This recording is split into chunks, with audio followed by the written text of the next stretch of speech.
Local and live, covering Franklin and Washington counties, it's Let's Talk Tristate with Tiny and Katy. Now, we do have Ron Brown here from LifeNet 81, and we're going to ask you all kinds of fun questions about your job, but I do want to make sure that I quickly explain the outfit that I am currently wearing, because, I mean, obviously, you know Halloween's coming up, so it's a festive outfit, but I'm going to trunk or treat tonight. Well, and two things happened as well. During the break, while we were delivering the news a little bit ago, Katy got cold. So she brought this with her, and it was laying over here, and she said, Tiny, I'm cold. What can I wear? I said, well, you have this ugly Halloween sweater thing that you have, and she just, in the shameless fashion that is all things Katy, she just grabs it and throws it right on. Ron, did you happen to see my socks as well? No, I did not. Oh, well, you know, can we do this real quick? They have little bones on them. Oh, yes, I yeah. see. Some find them humorous, if you will. Okay. On that note, so Ron Brown, we have here, you are an account executive, but you also were a flight paramedic for many years. What a really unique job. Yeah.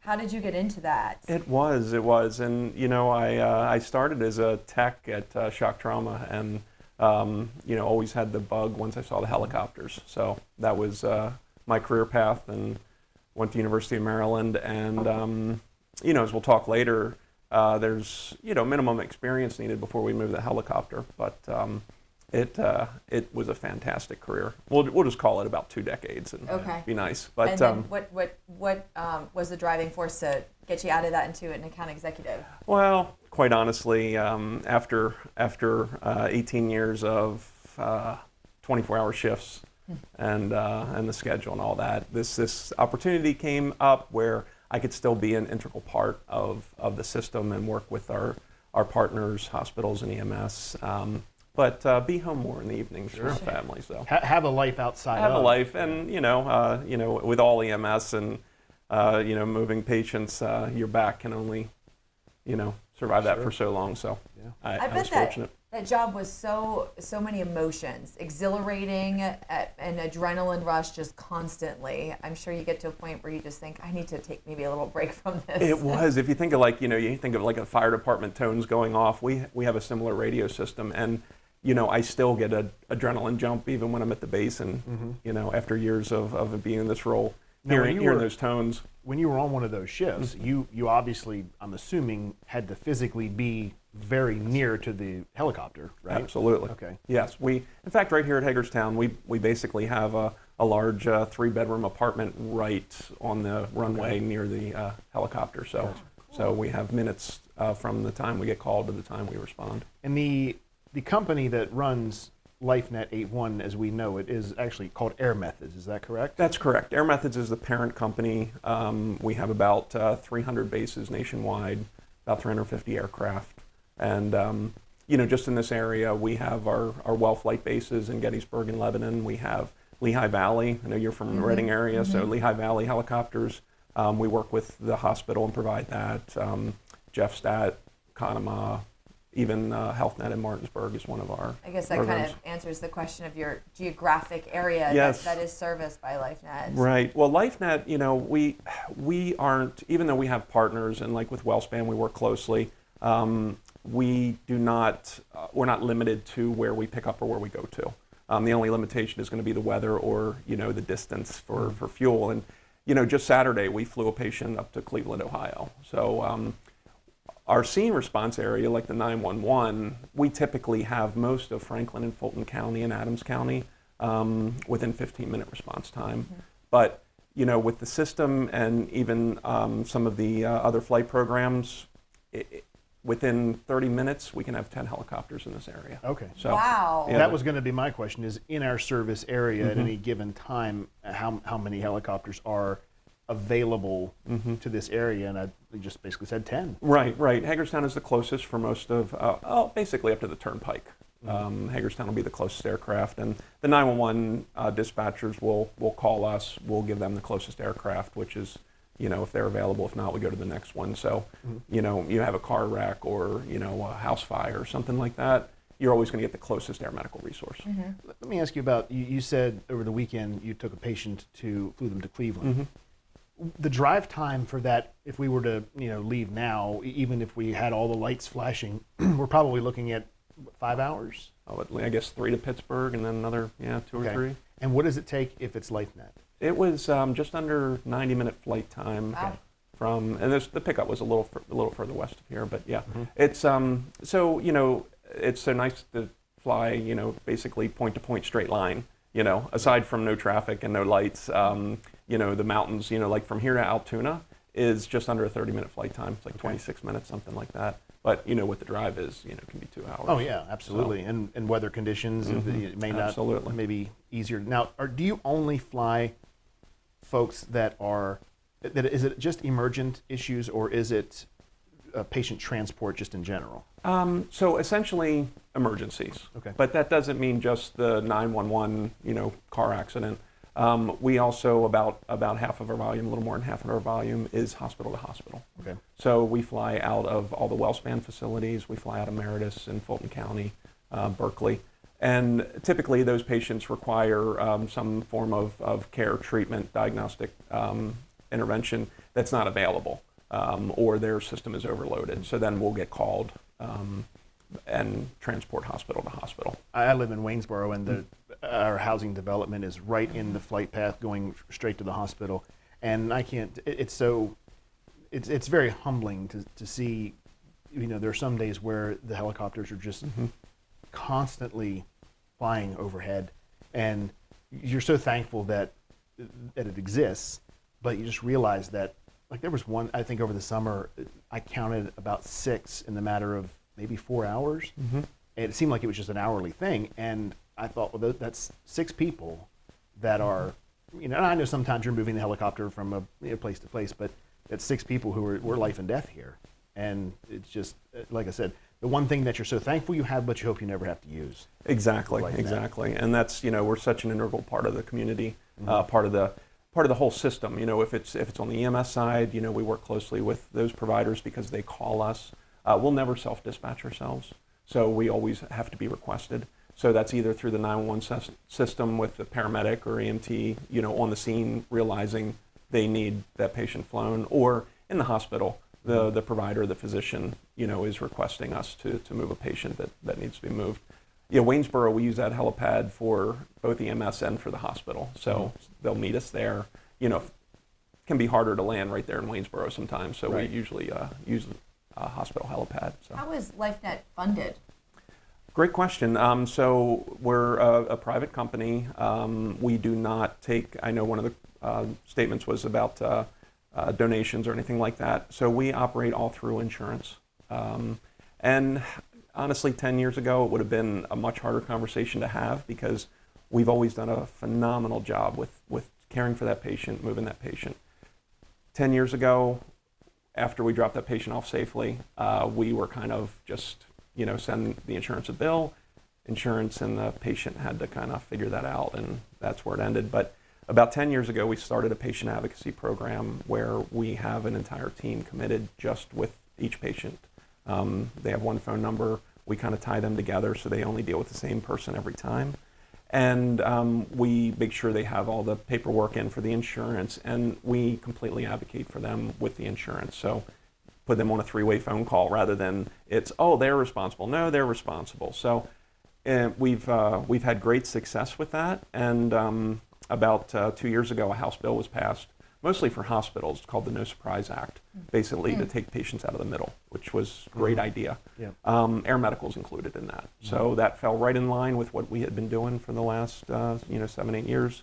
And I'm very proud to say that our average out-of-pocket nationwide is less than $200. Wow. That's wonderful. I love that. I love that so much that you touched upon that, because I just know I've only had a few experiences where I was in the hospital for whatever reason, but it's such a pain and a headache and a daunting task where you're trying to get back to a healthy state, dealing with medical bills, the insurance, and calling this person and calling this person, where it's not helping you get any better having to deal with all that stress. So that's amazing that you guys do that. Yes, it's been very successful, and we realized that was a big pain point for the families or the patients. And well, not to mention, you have I can imagine, I understand that they're doing their jobs, but being on the other end of a phone call or a paper trail where you are saying on behalf of insurance, well, we're deeming that as it was not necessary. You want to say, and I would say, if it were me and I was being told that, let it be your loved one and then tell me it was or was not necessary. You would, call anyone you could to get this done. So the definition of necessity, I don't think should be left at the feet of an insurance adjuster. Exactly, and I've been on some reviews where I could tell stories. It was quite ridiculous what was being denied. But so the patient is out of that completely now. So anyone with any insurance is responsible for copay or deductible. That's it. That's great. Yeah. I can imagine if I were in that situation, I would say, before you take me anywhere in the helicopter, can you call my insurance company and see what I would, and then if it was some crazy amount, I'd say, never mind. But before this act and everything, it was in network, out of network, all this other crazy stuff. So that's all by the side now. Yeah, that's great. Now take us through, just recently, I believe it was this past weekend, you celebrated an anniversary here in Hagerstown. Take us through that. We did. It was our 15-year anniversary as LifeNet 8.1 under Air Methods. Little history, there was an air medical service that started here in 2005. And I started with them at that base as well. And then in 2009, they decided to move operations out, and Air Methods saw the need in the community along with some of us speaking with their leadership. And within a few weeks, they had a helicopter back here. We retained the staff and were able to start in service. So we have a phenomenal group, and for the event in Hagerstown, we had basically a little hangar party. We had our partners from 911 and the hospitals, EMS.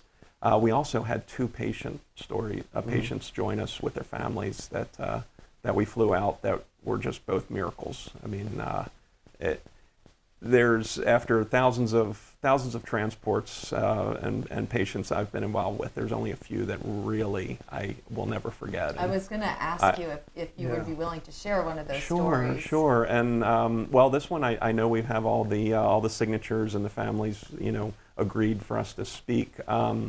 But his name was Joel, and this was about 2015. He was walking out to check his mail. Walking across the street, 45-mile-an-hour-ish road, and a drunk driver came down very high speed and hit him. He was thrown several hundred feet. And we landed.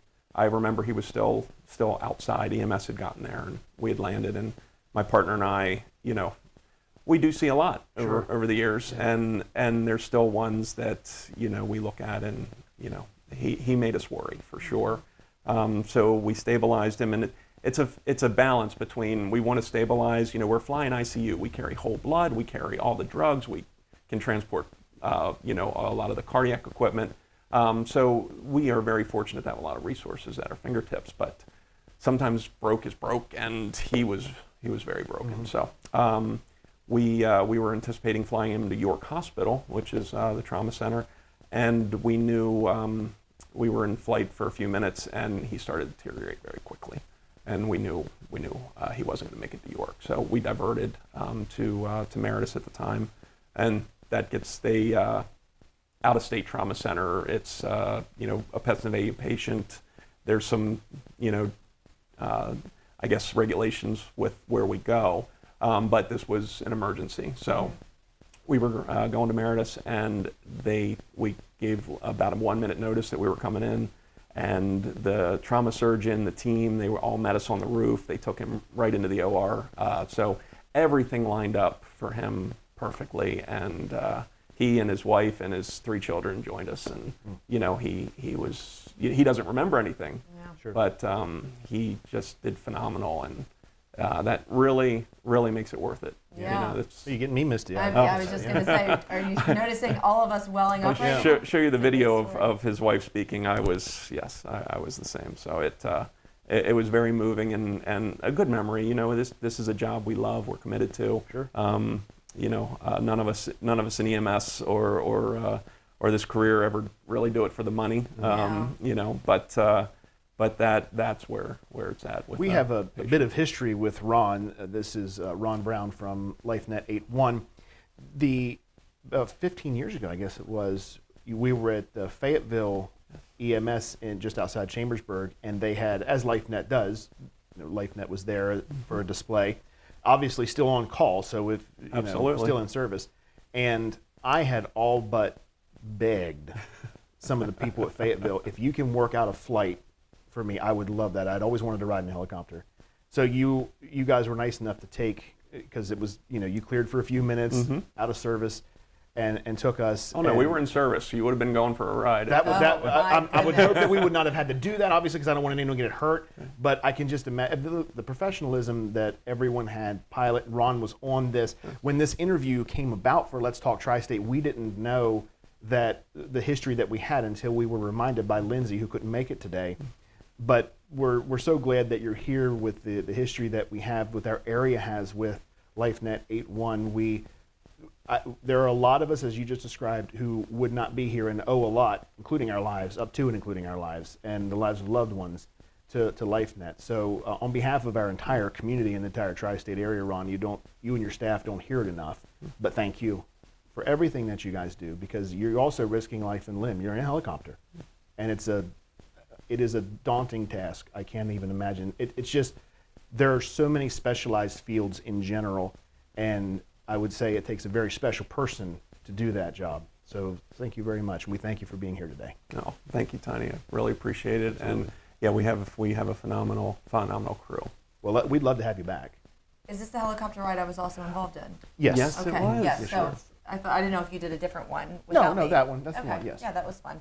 Well, thank you so much, Ron. And again, I know Tiny says it way more eloquently than I ever could, but thank you for what you do and your whole staff. You guys are great. Thank you so much for having me today. Absolutely. Coming up, we're going to take a look at news and sports, and it's all powered by 2A Arms LLC, 2A and PA, Firearms and Freedom.